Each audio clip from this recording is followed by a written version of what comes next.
Les amis, bonjour, j'espère que ça va.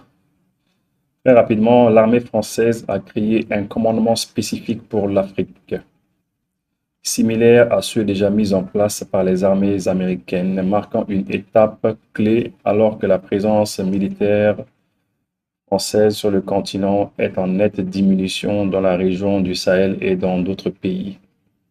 Le journal officiel de mercredi annonce que le général de brigade Pascal Yanni est nommé commandant du nouveau commandement pour l'Afrique à compter du 1er août 2024. Le général Yanni, ancien membre du cabinet militaire de la ministre des Armées Florence Parly, a également été porte-parole du chef d'état-major des armées. Il occupait récemment un poste stratégique au sein de l'état-major, spécialisé dans l'anticipation, la stratégie, les questions d'influence et la lutte informationnelle.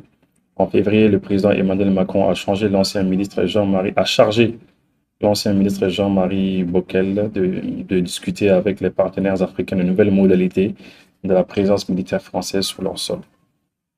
Je pense que vous avez compris.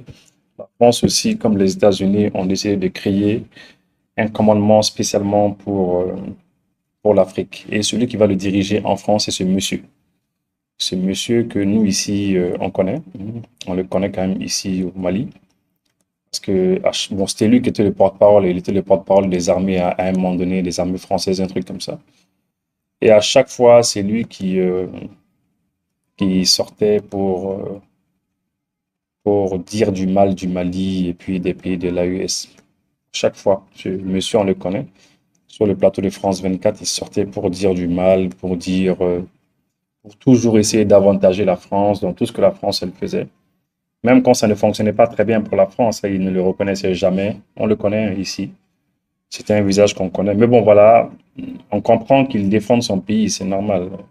Euh, Chacun doit défendre son pays. Voilà, il défend son pays. Mais nous savons que ce sont des gens qui ne sont pas là pour notre bien à nous, non, pas du tout.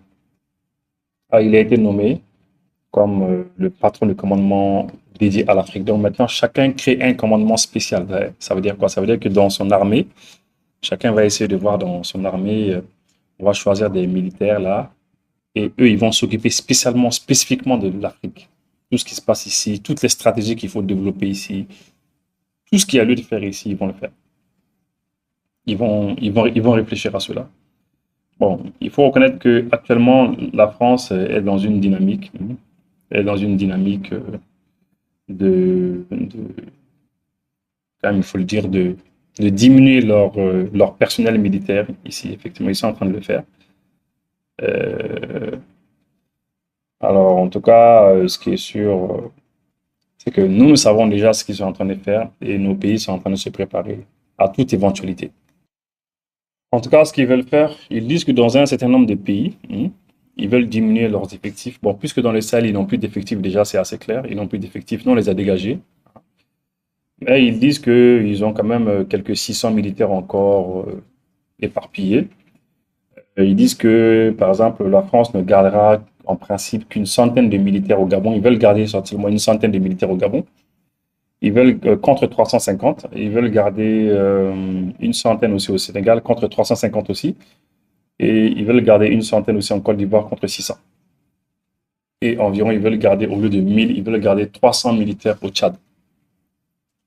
Franchement, ces pays-là, le Gabon, la Côte d'Ivoire, le Sénégal, le Tchad, il est temps de déposer ces militaires, il est temps de demander à ces militaires français de partir. Il est temps de leur demander de partir. Franchement. Pourquoi ils vont rester là-bas? À quoi bon rester là-bas? Moi, je pensais même que côté sénégalais, c'était la rupture. Je pensais que c'était la rupture totale. Mais finalement, on voit que ils ont fait campagne, hein, Sonko et Diomaye Faye ont fait campagne sur la rupture, mais pour la mettre en place, visiblement, ça prend un peu de temps. En tout cas, on va suivre cela. On voulait juste vous passer cette information-là, pour vous dire qu'ils ont aussi, par rapport à la base française qui est à Djibouti, là-bas, il n'y a pas de changement. Ils sont à Djibouti aussi là-bas, ils disent qu'il y a 1500 militaires, bien que des fois ils disent qu'il y a 1000, il y a... Le nombre qu'ils disent généralement, on ne connaît pas le nombre de militaires qui est exactement. Dans nos différents pays, ils disent qu'il y a tant de militaires, mais c'est eux qui savent exactement le nombre qu'il y a. C'est que c'est quand même dommage quand même qu'on on ne puisse pas savoir exactement combien de militaires il y a. Et il y a certains qui disent que nous aussi, les Africains, on va faire un commandement spécialement dédié à la France. Oui, parce qu'il faut vraiment s'occuper d'eux aussi. Et donc, c'est juste cela. On voulait juste vous passer ce message-là très rapidement parce que c'est important que vous le sachiez.